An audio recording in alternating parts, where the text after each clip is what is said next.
I've been working as a cinema usher for 3 years, and by now it's become obvious to me that my cinema's rules are a bit out of the norm. Okay, that was a lie. They're crazy insane, but you can be the judge of that yourself. Just a little background before I start. My name is Sean, I'm 21 years old, and I've been working this job for 3 years now. There's 2 reasons why I ended up here, and why I didn't leave, even after I realized just how screwed up this place is. The first is that not many employers will hire a high school dropout with a criminal record for petty theft and drug possession. I made some bad decisions early on in my life, and even though I'm on the straight and narrow now, my life has been marked forever by those unfortunate choices. The second reason is the pay. A cinema usher's job is checking tickets, cleaning rooms between shows, and checking that every movie runs smoothly. Usually, ushers earn minimum wage, if they're lucky. I, on the other hand, get the same pay as the manager of any normal joint. Although, when you take into account the stuff I have to deal with every day, it becomes a whole lot less alluring. But none of you really care about that, do you? You're here for the story and I won't disappoint. So here they are. The rules of my cinema. Rule 1. Never ever open the door to room 3 once the movie has started. Sounds simple, right? This rule, and the time I almost broke it, were the first signs I got that this cinema wasn't 100% normal. Even knowing about room 3, you'll be tempted to go in. The room is clever, and it'll try to trick you any way it can. You might hear something from inside. You might be addressed by someone wanting you to open it. But you should never, ever do so. The first time I almost entered room 3 was a mere week after I got hired.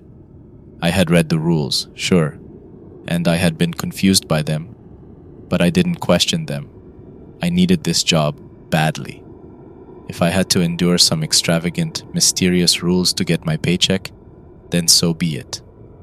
I was cleaning up the main lobby where the entrance to the individual projection rooms is when I heard it, the thumping of something on a hard surface, and it was coming from room 3. I rushed over to the door. It was clear something was wrong inside. A thin curl of smoke was coming from under it. The thumping was louder now, as if someone was hitting the door from inside with their fists. The handle was turning, rattling in its joint, as the person on the other side tried desperately to get outside. "Hello?" I yelled, pressing my ear to the flat surface of the door. "Let us out! Help us!" came a voice from the other side. It was a woman's voice, terror audible in every word. Underneath it, I could hear a faint whooshing sound, like a strong wind in a tunnel. It took me a second to realize what it was. Flames. "There's a fire! The door's jammed! You have to let us out!" the woman screamed desperately. The smoke coming from under the door was dark and acrid, and I coughed as it caught in my throat. The beating of fists on the other side resumed. "Let us out, please!" I reached for the door handle. Any thought of rules in my head was gone. There were people in there who needed my help. A hand reached out from behind me and grabbed my arm. I jumped in shock, twisting around. It was David, my manager. I had only ever talked to him at my interview for the position, where he struck me as a calm but distant man. Now he was furious, anger engraved in every line of his face. Rule 1. Never forget it. "There's a fire inside, David. The door's jammed. We need to get them out." "A fire? Oh, it's clever today." David laughed to himself, trying it on the new guy too. Then he turned serious again. "There's a reason we have rules. Leave room 3 alone. Everything's all right in there." I could hardly believe what I was hearing. The woman from inside cried out again. She was choking on her words now as the smoke invaded her lungs. "Please help me, Sean. I can't breathe. Let us out." David laughed again. "You can hear her, David. They're going to die," I yelled, incredulous as to how he could be so heartless. Well, I wasn't going to let people die because of him and his batshit crazy rules. I reached for the door handle. David looked me dead in the eyes. "How does she know your name?" I stopped short. Had I told her my name? No. I looked at the door again. No smoke, no hammering of fists. I cautiously knocked on it a few times. No one answered. David put one hand on my shoulder. "You see, Sean," he said patiently, "Room 3 stays closed, no matter what. In 20 minutes, the movie will end, and everyone will come out unharmed, I promise." But I heard her. I saw the smoke. I stammered, confusion taking over. "You saw what it wanted you to see. Take it from me, Sean. Room 3 will try everything to get you to open that door. But it hasn't succeeded in 13 years, and it damn well won't succeed while I'm the manager here. I won't have that happen again." He led me away from the door gently. When the movie in Room 3 ended 20 minutes later, a crowd of people walked out. Everyone was unharmed. I checked the room afterwards. There were no signs of fire anywhere. Rule 2. If you see a man dressed as a movie character leading children away from the lobby, notify the manager immediately. You know how a lot of cinemas hire people in costumes or suits to promote new movies? Like when a new Star Wars movie comes out and you have guys in stormtrooper armor walking around the building to hype people up. I hated that sort of stuff even before I started working here. One of the odd jobs I took up after dropping out of school was at a seedy, run-down amusement park outside town. I had to wear a rancid, unwashed fursuit of the park's mascot for 8 hours straight, 6 days a week. Even seeing one of those things nowadays makes me gag. Now, Rule 2 is a bit of a mystery. I've only ever had to follow it once, and I'm not even sure what really happened. But it's an interesting, albeit gruesome, story, so you might enjoy it. The day it happened was our premiere of Avengers: Infinity War. The manager had hired several cosplayers dressed as the main characters to walk around the lobby and take pictures with fans. Now, I was generally okay with that, despite my past experiences. The thing that made me nervous was how, before the shift began, David rounded up all the ushers and made us memorize the list of superheroes he had hired. He was absolutely adamant about it, insisting that we knew them off by heart. If it wasn't for the incident with Room 3, I would have thought he was mad. But by now I knew not everything was as it seemed in this place. It wasn't a long list, so I can still remember it. Captain America, Black Panther, Doctor Strange, Thor. Retrospectively, the poor guy dressed as the God of Thunder must have been devastated how fat his favorite character got in Endgame. I knew something was up when I exited one of the projection rooms and saw a person dressed as the one and only Iron Man walking slowly down the lobby towards the garbage room. Getting closer, I could see there was something seriously wrong with him. His suit had been high quality once, but seemed to be in disrepair now. It was grimy and scraped, some parts in danger of falling off altogether. He smelled horrible, like roadkill on a hot summer day. But the worst part was, there was some sort of liquid seeping from between the joints of his costume. It was a sickening dark brown color, viscous, almost like drying treacle. My heart stopped as I saw that behind him was a group of children. None of them could have been more than 13 years old. They stared vacantly forward, following the fetid figure as he led them away from the crowds in a demented column. My ordeal with Room 3 had taught me all I needed to know about the rules. I rushed over to the manager's office, tore inside, and yelled into David's room. "Rule 2, Iron Man costume, heading towards the garbage rooms, 3 kids in tow." There was a bang from the office as David leapt from his chair so fast, it crashed to the ground. No. I should have known. I shouldn't have hired anyone. God damn it. I should have known. He was rummaging around in a drawer of his desk he had quickly unlocked. I caught a glimpse of what he was taking out before he hid it in a pocket of his trousers. A vial of some sort of clear liquid and a long, jagged knife, made of what looked like bronze. As he tore out of the office, he stopped and grabbed me, pushing a crumpled piece of paper into my hand. "Make sure no one goes into the garbage room. Don't let anyone inside. You got that? If I don't come out in half an hour, hit the fire alarm and evacuate the building. Then call the number on this paper." There was no time for questions. David tore out of the room, and I ran after him. As we rounded the corner, I saw that Iron Man had almost got the children into the garbage room. He was maybe 3 meters away from the door, the kids still following blindly. David tore past them and rammed open the door. Then, in one clean movement, he grabbed the costume thing, threw it inside, and slammed the door shut. The children twitched like puppets with their strings jerked up and down. Then they looked around, confused. They probably didn't even know how they got there. So they did what any kid would do in that situation. They started to cry. It was 23 minutes before David left the garbage room. There were dark red marks on his once clean shirt, and a horrible stench wafted off him. He looked tired. Clean up in there, Sean. If you find anything strange outside a garbage bag, don't touch it. Just come tell me. He stumbled off to his office. The garbage room was a wreck. The stinking dark liquid stained the floor, the walls, and even the ceiling in some places. In the corner, there were several black plastic bags. A wet patch of that noisome dark liquid was slowly spreading from underneath them. Rule 3.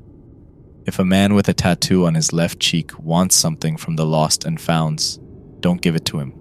Now, this one isn't exactly tied to a story I personally experienced, but I still have something to say about it. After the Rule 2 incident, David started treating me kinder. I guess he trusted me a bit more, since he knew I had learned my lesson and understood that the rules weren't there for benign reasons. They were there to protect us all. I was curious about Rule 3. After some time, I summoned the courage to ask about it, so before one day's shift, I walked into the office and cautiously asked about it. David, I'm sorry to bother you, but, I was wondering if you could tell me more about Rule 3 by any chance.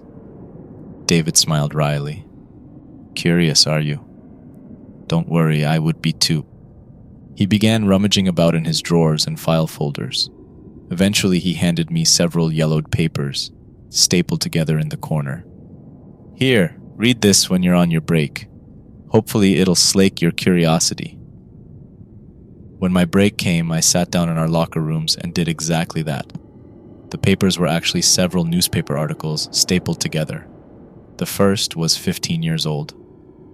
Gruesome triple homicide, family murdered in their own house. Sole survivor tells horrifying story. The neighborhood was left in shock yesterday after police found a gruesome murder scene in the house of local residents, the Prescotts. Of the family of 4, there was only one survivor, 13-year-old, who was found bound and gagged but otherwise unharmed in his family's living room next to the mutilated remains of his parents and older sister. Found on the crime scene was an umbrella, which the survivor claims his mother had forgotten after the family's visit to the local cinema earlier that week. Cinema manager David told our reporters that the umbrella had been picked up by a tattooed man the day before the murder, who claimed it was his.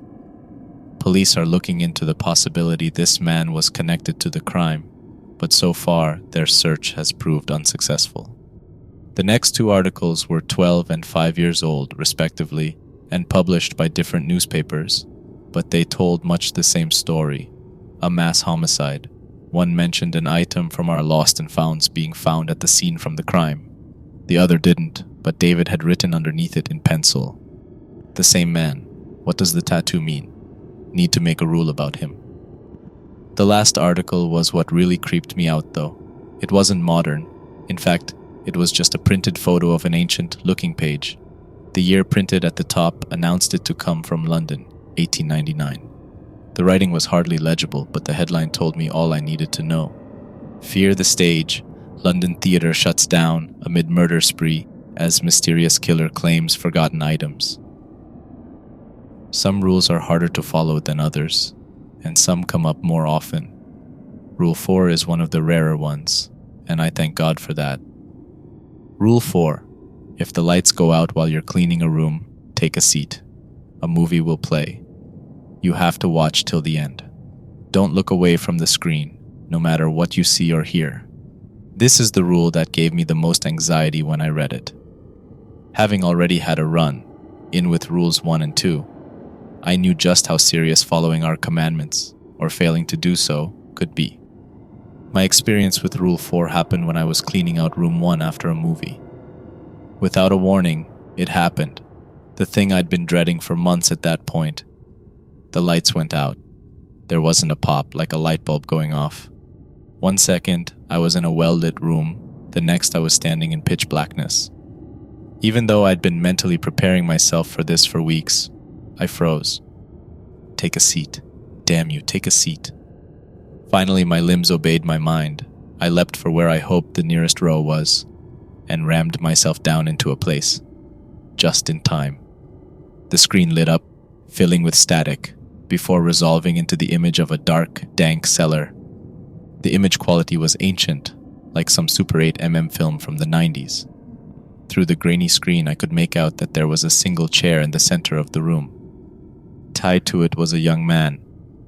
He was struggling against his bonds, and I could tell he was injured. Narrow streams of blood streamed down his face from an injury above his brow, and his arms were rubbed raw from the ropes. There was something terribly familiar about the prisoner. Not his face. I had never seen that in my life. But his clothes. I froze as I heard something move behind me. It was the creak of a cinema chair. My back crawled. Something had just sat down behind me. It took all my willpower not to swivel around or to jump from my seat and make a break for the entrance. I fixed my eyes on the screen, praying for this to be over soon. The man on the screen had stopped struggling. He was looking at something behind the camera. It took me a second to realize he had to be watching the cameraman. I almost jumped from my seat as a voice whispered behind me. "What an actor, huh?" The voice was low, a practically inaudible whisper. It sounded human, almost, but I knew immediately it was anything but. I can't explain precisely how. It was something about the cadence of the thing's speech, almost as if its throat wasn't quite made for human language and it just did its best at mimicking what it had heard. Even worse, the voice was coming from slightly above me, not directly behind. Whatever was in the chair behind me, it had to be absolutely massive when standing up. I remained silent, gripping the armrests to stop myself from shaking, eyes fixed forward towards the screen. The camera was moving as the person carrying it approached his prisoner. The man in the chair was trying desperately to recoil, but his binds were too tight for anything but the slightest movement. And as the camera got closer, I recognized what was so horribly familiar about him. His clothes. He was wearing a cinema uniform, my cinema's uniform. "Where do you think they got the costumes?" whispered the thing sitting behind me. Sadistic irony dripped from every word. It was playing with me. I didn't answer. The movie went on for about half an hour. I won't tell you exactly what I saw. I don't want to think about it more than I have to. I'm not sure that stuff would be allowed on this site, not even in description. Suffice to say, I wouldn't wish such a fate upon my worst enemy. At one point, I retched and vomited over myself and the floor. As my stomach convulsed, I almost took my eyes off the screen. And at that moment, I felt the thing's hot, stinking breath on my back. It wanted me to look away. It wanted me to give in. I looked up, again fixing my eyes on the gruesome scene playing out on screen. The thing behind me spoke only once more, before the lights came on as abruptly as they had turned off. It sounded frustrated, angry even. "You know the saying, Sean, rules are made to be broken, or at least that guy thought so." I wish I could end the story there, but unfortunately, there's just a bit more to it. Because the guy on the screen had been a worker here. Because he had died for breaking a rule. Because David hadn't told us everything, instead keeping us on some sort of nonsense need-to-know basis. Someone had suffered a fate worse than death because of his secrecy. And I would have him explain himself. Still covered in my own sick and cold sweat, I stormed through the lobby, ignoring the disgusted looks of the customers there. I slammed into the office. David looked up calmly. "Rule 4 or 11? "Rule 4. Good. Good, good. You knew what the risk was. You knew what could happen, but you didn't tell anyone. That guy I saw, the things that it did to him, you could have stopped that." David sighed tiredly. "It's better this way, Sean." "What? How can it—" "Let me explain something to you. David said, getting up to stand eye to eye with me. There was a hint of steel in his voice now, and a flash of suppressed anger in his look. I shut up. Some things can be avoided if you know about them. Room 3 is like that. If you know what it wants and how it will try to get it, it's easier not to fall for it. But some things, Sean, some things only get stronger the more you know about them. You can avoid breaking Rule 4 with what you know right now. You just need to keep watching. But the more you know about it, the more direct the thing in that room can be in its attempt to get you to look away. And the last guy, the one I saw on screen, he knew too much, even more than you do now. It was a mistake I will never repeat and a lesson I will not forget. There's a threshold, Sean, that I can't allow anyone to cross. If you know too much, no amount of willpower or strength will keep your eyes on that screen. Rule 5. If you encounter a room where all customers are looking directly at you and smiling, inform the manager immediately. Rule 5 is the one which has raised the most questions in my mind about this cinema and my work. My encounter with it occurred about 1.5 years into my time here. Something you should know about the work of a cinema usher. We need to check that every movie is running smoothly, with working subtitles and so on. We are only obliged to do so at the beginning of each projection. But if we have some free time during our shift, we like to check in at random to make sure everything is all right. Unfortunately, it's exactly because of this that I entered room 5 one day, only to almost have a heart attack, as I realized that every single person inside was looking me dead in the eye, smiling eerily. Taking care not to even blink, I slowly backed out of the room. The customers never broke eye contact, not even to blink. The second I was in the relative safety of the lobby, I ran over to David, who was talking with a customer at our small bar. Rule 5, I said once I reached him. David went pale. The customer, a young, attractive woman, looked over at him in confusion. "Excuse me," David muttered in her direction before turning to me. "Which room?" "5. "Follow me." We ran over to the room. Once inside, David gestured for me to remain at the bottom of the rows of seats. "Stay here." He didn't need to tell me twice. The room full of customers was deadly quiet, every head silently turning to follow David as he walked in front of the screen and stopped in the middle of the room. "What do you want?" he said to the room at large. Every person in the room opened their mouth in unison and said in a perfect chorus, "Hello, manager. Long time." "Cut the crap," growled David. "I know your game. What do you want this time?" The room laughed in chilling synchrony.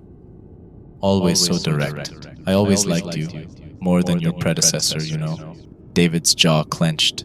His hands were rolled into fists. I had never seen him so angry. "Just tell me what you want," he hissed through his teeth. "Tell me what you want, and then let these people go." So impatient, so eager to get it over with, the crowd answered. "I want you to open room 3, right now." David went pale. "No, ask something else. There are lines I will not cross. There are rules." The things behind the eyes of the crowd laughed as one. Yes, your precious rules. You think they can stop anything? They stop nothing, David. They only delay it. "Giving me information for free?" David said sarcastically. "You've changed since last we talked." "I only tell you what you already know, and my price does not change. You will open room 3 again." For the first time, David hesitated, only for a second, but the things noticed and laughed cruelly at him. "I've already told you, I won't do it. That rule is never broken," he said finally. "Do you forget your history after a mere 13 years? The crowd sneered. "The fate of these people is in your hands, David. You know what happens to them when my price is not paid. Do you seek to atone with this meaningless resistance for the sacrifice that was made because of your mistake?" "I don't atone," David hissed. "And I made no mistake." Would the one who you miss so dearly agree? I think not. The things intoned. There was a charged silence. Then the crowd spoke again. The price has been paid. These people are safe. David blinked in confusion. What? What price? Room 3 was never the price. The anguish of your remembrance, as well as the unanswered questions that will now plague this servant of yours, were the price. You freaking bastard, David whispered. You freaking... Till next we meet, manager. David stormed out of the room without another word. The crowd followed him with their gaze, and then fixed it upon me. A smile. A nod. Then the crowd looked up as one, and shed their identical behavior. A hidden tension was released. They were free. Rule 6. If a customer hears noises in the air ducts, assure them you will look into it. Take one of the packages marked R6 from behind the bar, enter the air ducts through the garbage room, and place the contents of the package at least 10 meters away from the entrance. Leave the air ducts as fast as possible. This is one of the easiest rules to follow, although the time limit is worrying at first. It's also one of the most commonly employed, usually coming up about once a week. Thankfully, I've never seen anyone fail to uphold it. The first time I had to feed the thing in the air ducts was a very busy shift. We had premiered The Rise of Skywalker a few days before, and we were still being swamped by crowds of customers. I was cleaning up the lobby from the ever-present-spilled popcorn when an angry-looking young man wearing a Star Wars shirt stormed over to me. "Good day, sir. How may I help?" "Yeah, man, whatever." He cut me off immediately. "Could you fix your damn aircon, dude? There's something banging around in there, near the grill in our room. I didn't pay for this kind of shit." I clenched my teeth to control my temper at the man's manners, but managed to remain calm. "Yes, sir, of course. Sorry for the inconvenience. David will probably forgive you for letting a room of people die at the hands of God knows what, but he won't allow you to be rude to customers. He's just like that." After the customer had stalked off again, I got one of the marked packages from behind the bar. It was strangely heavy, and I could feel moisture seeping out from inside it. Doing my best to ignore it, I crossed over to the garbage room and opened the grill covering the air ducts. I could hear whatever the customer had been complaining about. A fast tip-tap sound, like fingers drumming endlessly against the side of the duct. My skin crawled. It was uncomfortably too close to the sound of dozens of long, thin legs. I took a deep breath and crawled into the chute. The air inside was cold and drafty. The passage was tight, and I was forced to go prone, propelling myself forward on my elbows and knees. Crawling forward, I could see by the dim light that there was a pile of something up ahead, around the 10-meter mark. As I reached it, I groaned under my breath. In the chute before me lay a pile of gnawed animal bones. With shaking fingers, I undid the wrapping on my package and dropped a whole chicken onto the top of the pile of remains. The sounds in the chute stopped.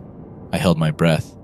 Then it returned, faster, tip-tap, tip-tap, louder than before, a frantic, hungry staccato rhythm. Terror and adrenaline flooding my brain, I scooted back downwards to the mouth of the passage. The clattering of legs was mixed now with a scraping sound, as something chitinous and heavy dragged itself down the corridor towards the food and towards me. And finally, my legs met the end of the duct. Kicking frantically, I dropped down to the floor of the garbage room and slammed the grill shut. The clattering inside had stopped. Listening carefully, I could make out the sound of tearing flesh. And this is one of the easiest rules. One of the rarest rules we have is Rule 7. I've only ever experienced it once, about 6 months ago, and I sincerely hope I will never have to deal with it ever again. Rule 7. If you notice shadows being out of sync with your surroundings, return to the last room you were in as quickly as possible, alone. Close the door, then return to the lobby. Until you do so, do not touch your shadow under any circumstance. The biggest danger you can face in this job is becoming too used to the weirdness. That's the mistake I made with Rule 7. I dropped my guard. I stopped paying attention. I had walked to the other side of the lobby from room 6 before I realized that I had no shadow. cold sweat covered my brow. I looked back the way I'd came. My shadow, completely disconnected from me, lay on the floor by the door to room 6. And another usher, a man by the name of Liam, stood between me and it. He was looking straight in my eyes, a narrow grin on his face. I had to think quick. Whatever was going on, I had to get back to room 6. But with Liam in my way, I had no route to get there. Not without confronting him. "Sean, is everything all right?" David called from the door to his office. He sounded concerned, worried even. Could I answer him? Would that just make things worse? I ignored the question and started heading back to room 6. The more I looked around me, the more clear it became how strange my surroundings were. Every shadow was thrown in a different direction, as if each item was illuminated by a different light source. I was nearing Liam now. I slowed down, walking in a manner I hoped would appear nonchalant. If I could just get past him and to the door. "David asked you a question, Sean," Liam said. The thin smile was still plastered over his face. He stepped in front of me, barring my way. "I heard him, Liam. I just forgot something in room 6 is all." "And what was that, Sean? What did you forget?" He knew. I could see it in his eyes. Liam, the thing masquerading as Liam, knew what I was trying to do. It knew I wasn't fooled by its act. I heard the office door open behind me. Footsteps approached. "Sean?" asked David. "What did you forget?" He walked around me to stand next to Liam. I had to convince them I didn't realize anything was wrong. I couldn't get to room 6 otherwise. Even if I did make it there, the rule said I had to be alone. They couldn't follow me. "I forgot to clean up a spilled drink. I'll just get some paper towels from the garbage room and go finish it." I smiled weakly, cursing my quivering voice. It was a bad lie. I could see it in David's eyes. He wasn't convinced. "Liam, help him out with that, would you?"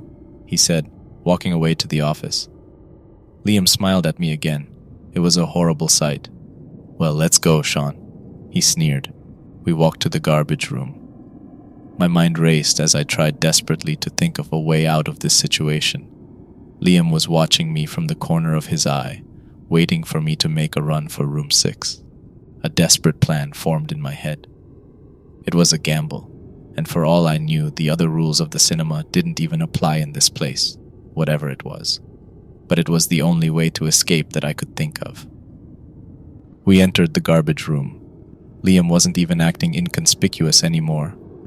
He was looking straight at me, still smiling that horrible grin. With Liam following, I walked to the back of the garbage room and punched him in the face with all my strength. The thing wearing his body stumbled backwards, surprised, and in the second of time it bought me, I scrabbled at the air duct in the back of the room, opening it at the last second. The thing's fingers grabbed me from behind and turned me around to face it. The look of humanity Liam had worn before was shedding off like a snakeskin. His face grew disproportionate, his eyes pools of shadow. He laughed in my face. "I knew you weren't fooled. I knew it. Well, playtime's over. Time for you to meet your shadow." It sniggered insanely. "I hope you like it here because you're going to be staying with me." I kicked out desperately, fighting against the thing's strength as it gripped my arms. I managed to turn us around, ramming its back into the open air duct. It screeched in pain. "Ever since your master has made his foolish rules, I have been alone. Well, no more. First you, then him." Finally, I heard what I'd been desperately hoping for. A sound coming from the air duct behind Liam. The scuttling of many thin feet. The thing had only a second to realize what I had done. Its eyes widened. "No!" Then it was ripped backwards, as a terrible force tore it into the vent. Bones cracked as its back and legs bent in angles they were never meant to. Then it was gone, screaming and cursing. I stumbled away from the wall. I had little time. As I ran across the lobby towards room 6, the thing wearing David's body tore out of the office. It screamed in frustration as it sprinted towards me. I reached room 6. My shadow coiled on the ground, trying to reach me but coming just short. David was near, meters away from me, a cry of anger and desperation filling the air. I flung open the door, jumped inside and slammed it behind me. Silence dropped like a stone. Cautiously, I opened the door again. The lobby was empty. I looked down and heaved a sigh of relief. My shadow was once again at my feet. Rule 8. If a garbage bag begins moving violently or making noises, dispose of it in the special chute in the garbage room. Do not open the bag. One of the jobs we have to do here is clear out the garbage room after every shift. This means loading all the trash up on a trolley and taking it to the basement parking lot, where a truck will come pick it up every week. Rule 8 is probably the worst after Rule 4.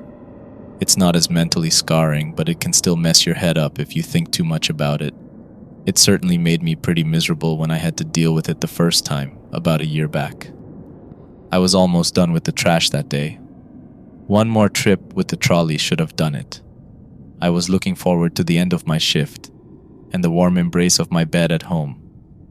That's when a garbage bag spasmed, dropped to the ground with a wet organic thud, and started screaming.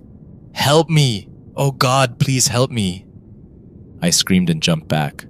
The bag writhed on the floor as whoever was inside it strained against the thick plastic. It cried out again in panic. "God, please, let me out. I can't breathe." My heart was pounding. With shaking fingers, I reached for the bag to tear it open and free the person trapped inside. I grabbed at the plastic and froze. The thing in the bag screamed in pain and fear. "Is anyone there? Please, you have to help me." It started sobbing, the plastic shaking and curling in on itself. A chill ran down my back. This thing sounded human. It sounded as if it was in pain. It sounded real. But this place had taught me not to believe anything I heard or saw. Cautiously, I took hold of the bag. A hand shot out of the writhing mass and grabbed my arm. I yelled and stumbled back, breaking the thing's grip. "Help me, you have to help me, I can't move, I can't breathe." The arm had been real enough. I could still feel its grip where it had caught me. The arm had been human-sized. But no human could have fit into that bag. I grabbed the twisting, amorphous mass. The hands grabbed at me through the plastic as it screamed for help into my face. Staggering with its weight, I lurched over to the garbage chute and dropped it over the edge. It caught onto the edge with its hands. "Please, please," it whimpered, almost whispering where before it had been shouting. I can't go back. Please don't." I brought the lid of the chute down on its fingers. It screamed, slid down the chute, clawed at the sides as it disappeared into the dark, and went silent. Rule 9. If anyone exits room 3 during a show, do whatever they ask. Inform the manager immediately. For all the wrong reasons, this story isn't like the others I've told. This story will be different, and I'm not sure I like that. I'm not sure where it will lead me, and this cinema, because this story happened yesterday. Even though David's warmed to me in the time I've been working here, I think he might even trust me. He hasn't said anything about room 3. To be fair, I've been too afraid to ask. So Rule 9 has always been a source of mystery, and no small amount of apprehension. No one I asked could even remember a time when they would have to obey it. Strange though it may seem, no one had ever exited room 3 during a projection, at least not in the years I've worked here. No one could remember David ever explaining the command or even talking about it. Rule 9 was as big a mystery as the room it concerned. So nothing could have prepared me for yesterday when the door opened and a smartly dressed man walked out of room 3. I froze in my tracks. No amount of experience in this job could have prepared me for that. He walked over to me as I stood staring in amazement and fear. "Good evening, sir," he said. His voice was flat, emotionless, a blank slate. But unlike the thing from Rule 4, it was unmistakably human. Good evening," I stammered finally. The man smiled in slight amusement. "I wish to speak to the manager." Right this way, sir," I replied, trying to fake a calm I didn't feel. I wish I could have told the thing to stay, that I could have warned David, but it was as if my brain was in ice, sluggish and unresponsive. We walked over to the office and entered. I didn't even have time to talk. David looked up, saw the man, and went a sickly pale. "Rule 9, Sean?" Yes, leave us, please. Wait for me outside. I obeyed. Nothing could have made me remain in that room. Absolutely nothing. I exited into the lobby and waited. Time went by. I could hear the murmur of conversation from inside the office. Occasionally, David's voice would rise in volume, and I swear that at one point, I heard him weeping. It was half an hour until David opened the door and walked out. He was even paler than before, like all the blood had left his body. His hands shook very slightly, but I noticed.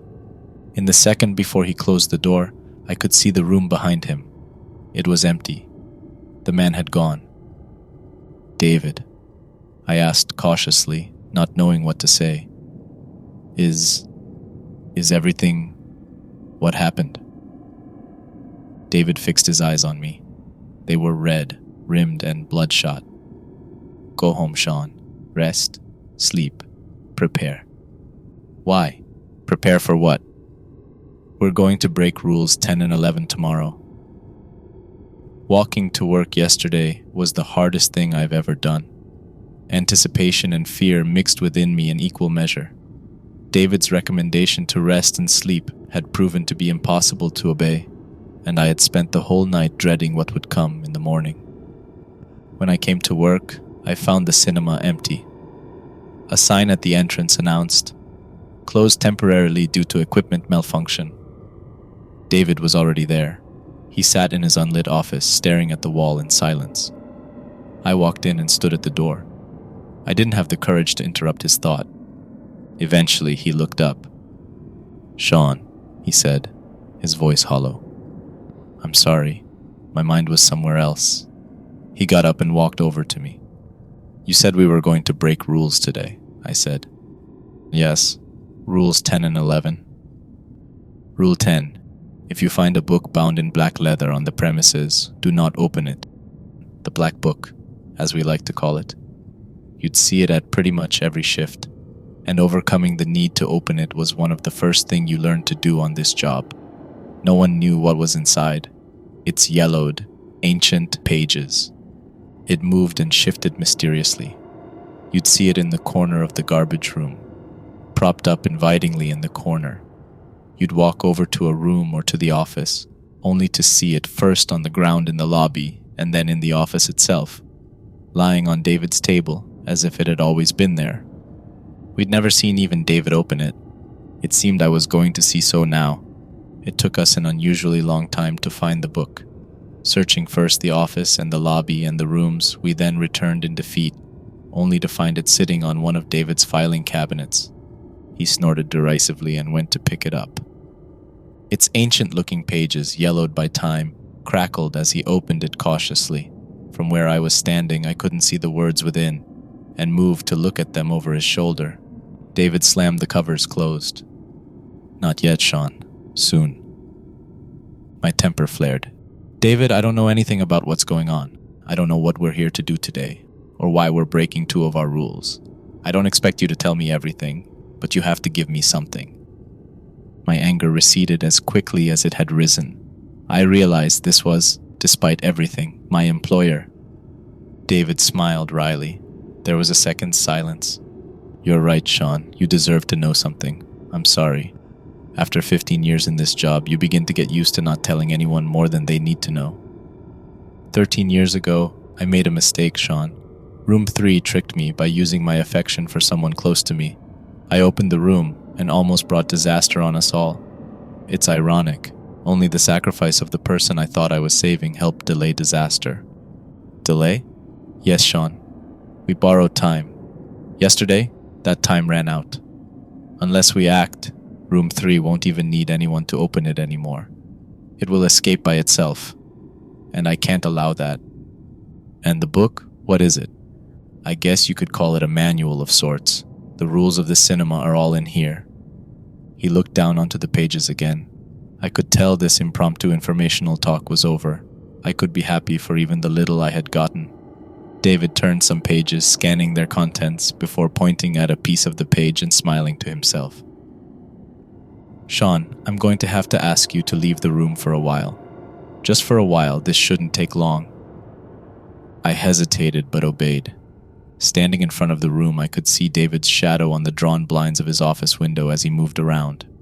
Suddenly, another shadow sprang up from behind him. It walked around until they stood face to face. Another joined it, and then another. Muted voices reached me. David's sounded resolute and determined. The answering voices, many talking over each other at one time, were sharp but barely, heard whispers, like the drawing of a knife across skin. The shadows gathered around David. He stood unmoving, his hands falling to his sides. The shadows leapt, they slid, merging with David's, and disappeared. Not waiting for a command, I ran into the office. I crashed through the door. David stood at his table, leaning on it tiredly and gasping for air, but he was unharmed. "What the hell just happened?" I asked. "What the hell were those things?" David chuckled to himself. "I guess you could call them messengers, or taskmasters." "Could you please not talk in riddles for once, David?" I said, exasperated that even now I was being kept on a need-to-know basis. "I called out to something that shouldn't be called, Sean.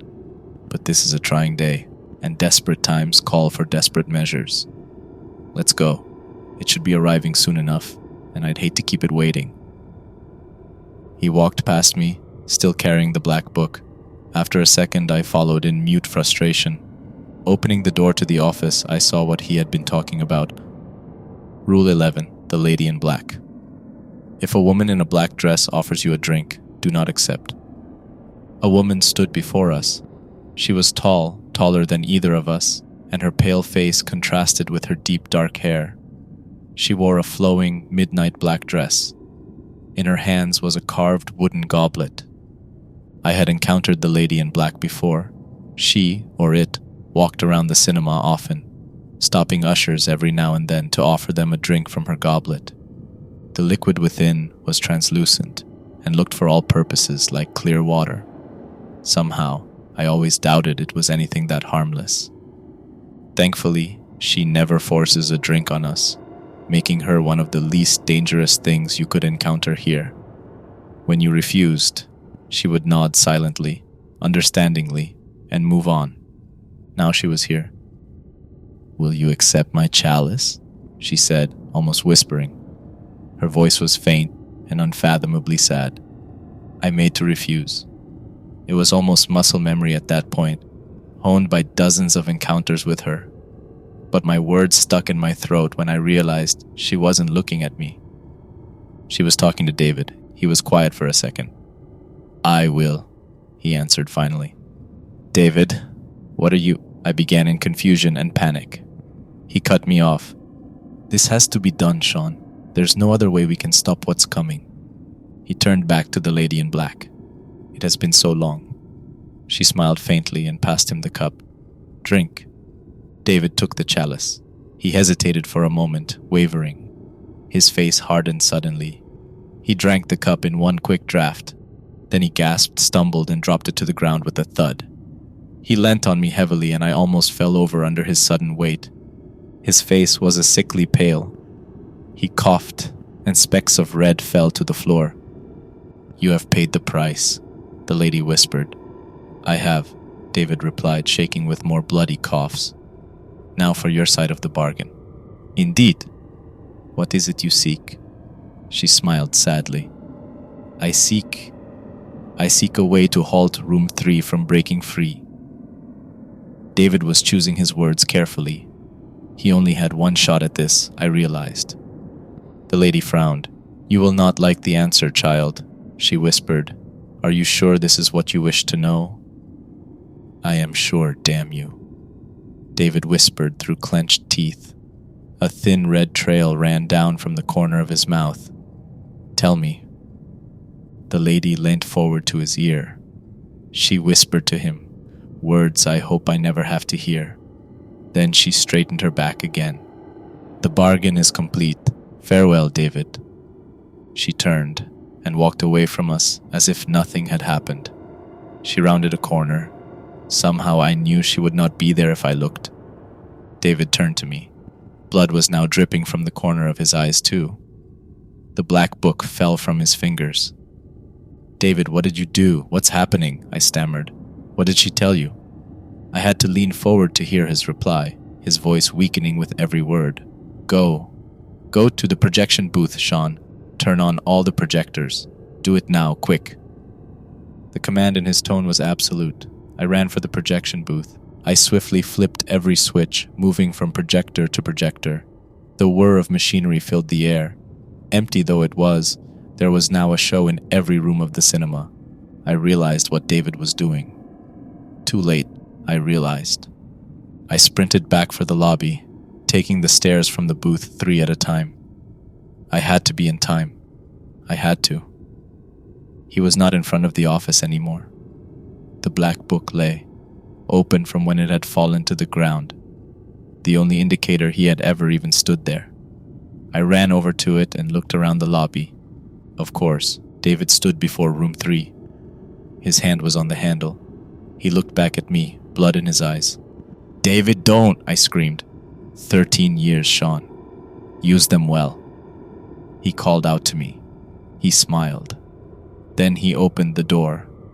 The darkness on the other side was absolute, all light stopping the second it hit the door frame. David didn't hesitate. He stepped forward and closed the door behind him. I stood frozen. He was gone. There was a rumble, and the earth shook. The door to room 3 rattled in its frame as whatever was inside strained at the walls, eager to escape. But it struggled in vain. Whatever David had done, whatever his sacrifice had achieved, it had robbed room 3, bound it again, bought more time. The rumbling subsided. The door stopped shaking. There was silence. A rustle of pages below drew my gaze. I looked down at the book at my feet. It was open on the last page. There was only one sentence on it, written in black ink. Rule 12. There must always be a manager.